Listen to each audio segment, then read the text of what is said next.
There we go. This is how they come. It was double boxed by Sweetwater.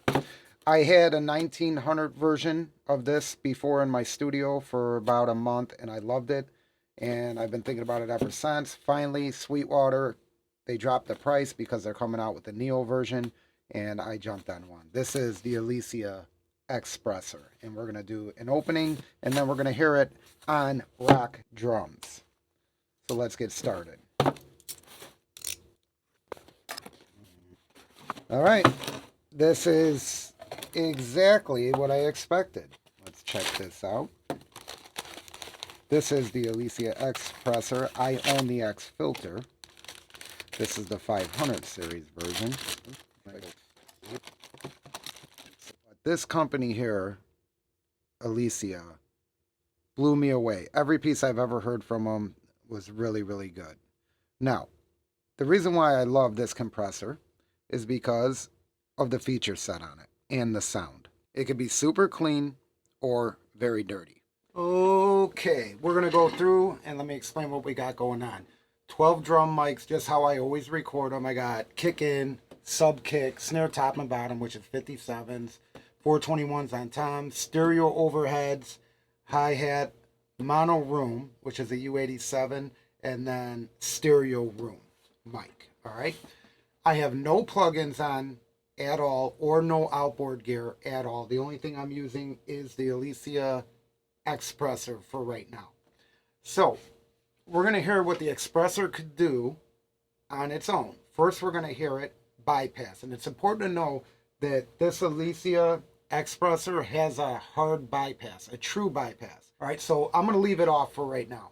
As you can see right here, I have no plugins on the mix. The only thing I am doing is I have an auxiliary setup right up here, you can see, which is bussing the drums out to this Elysia Xpressor and then returning it to the console. So all these tracks, all 12 drum tracks, are spread across my console. 12 tracks, these are not on. And hitting the Xpressor, and then I'm returning it to 2 channels of my board. The only other thing I have going on is I do have a tad bit of verb, which is right here, a little plate. It's about 1.2 seconds, and even that, you can see my wet-dry mix is only about 60%. So it's hardly there. Let's hear the drums without the Xpressor, and then I'm going to engage the Xpressor. Right now I have the Xpressor how I would set it basically in a mix. If there was bass, guitars, keyboards, and a singer, this is about how I would have the Xpressor set over the drum mix. Additionally, yes, I would compress the kick and snare and EQ, but right now we're only using the Xpressor. So let's hear the drums without the Xpressor. Here they are.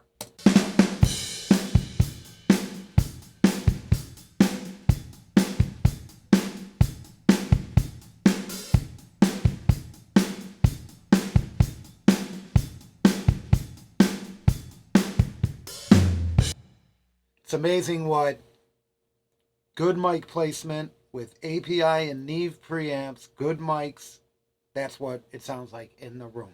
So now let's do that again. I'm going to play them without the Xpressor, and then I'm going to engage it. Here it goes.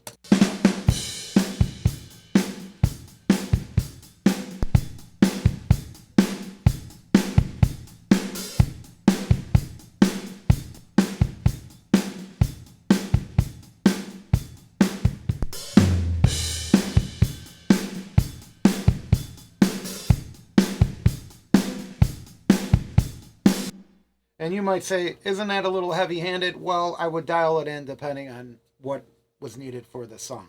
So yes, it is a little heavy-handed, and let's get a little heavy-handeder. So I'm going to smash into these drums even more with this compressor. And the way I'm going to do that is I am going to increase how fast the attack is engaging. And I am going to increase how long the release is holding. All right, and I will click the threshold up a tad nugget. All right, now let's hear this. It should be smashing a lot more.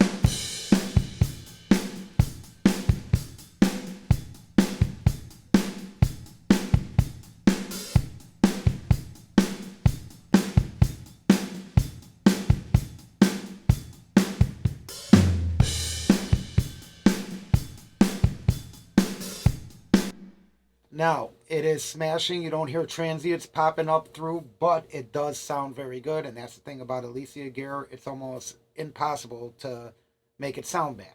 So, what I'm going to do now is I'm going to leave this setting engaged exactly how it is. I'm going to do two things, and you should be able to hear it. I hope you could hear it if you're wearing headphones or on a good speaker system.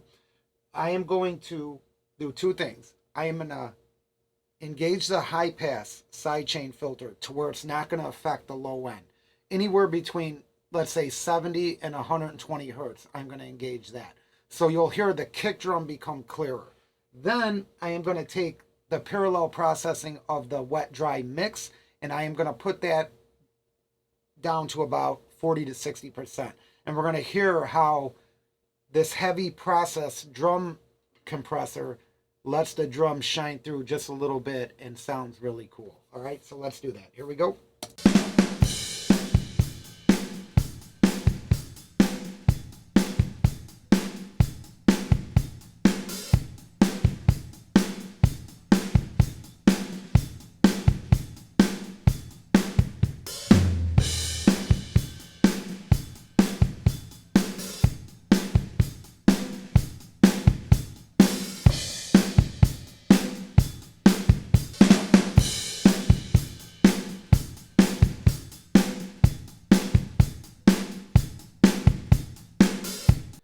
That's almost perfect right there. That is a great sounding compressor. Let's mess around with it a tad more. I'm going to engage the warm mode, which is going to basically add a little bit of color to it. I am also going to engage the auto fast.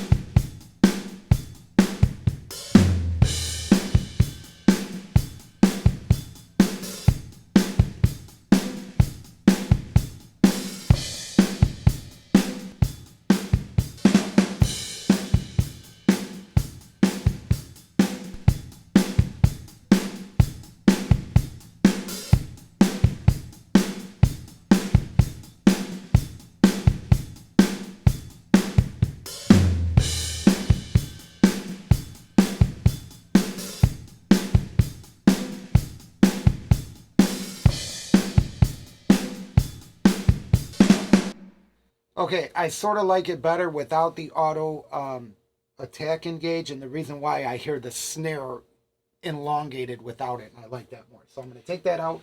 I'm going to turn off the warm mode. I am going to now engage what's called the gain reduction limiter, and what that does is no matter how much you increase the threshold or the input of the compressor, there is a gain reduction limit. It will not go beyond. It will not reduce the gain more than where you have this limiter set. So let's do that now. Here we go.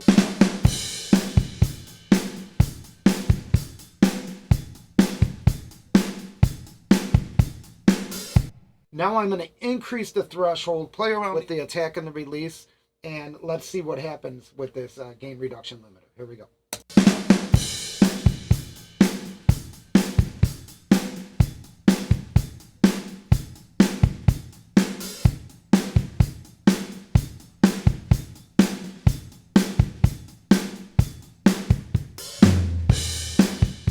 Very interesting how it holds it right in place, and that's very cool. I do want to mention that the gain, the makeup gain, I have not touched at all, so it's not like I'm adding gain when I engage this compressor. Let's continue on here.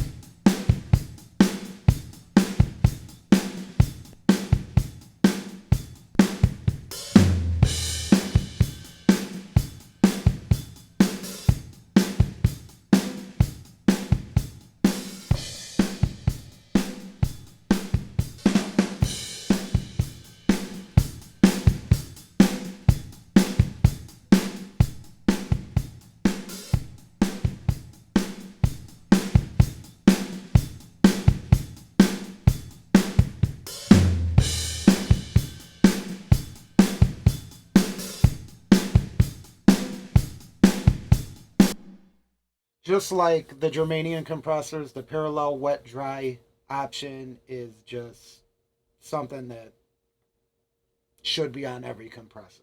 So that is us going over the Elysia Xpressor, and I think it's an amazing compressor. I am very happy that I just picked up another one. I look forward to hear what's going on with the Neo Xpressor and what they did with that circuit to come out with basically a revision 2 of the Xpressor. Again, this is a 500 series, so if you buy this compressor, you will need a 500 series lunchbox to power it up. Most of you know that. Some people don't, so I just wanted to share it. I appreciate you guys. Thanks for watching.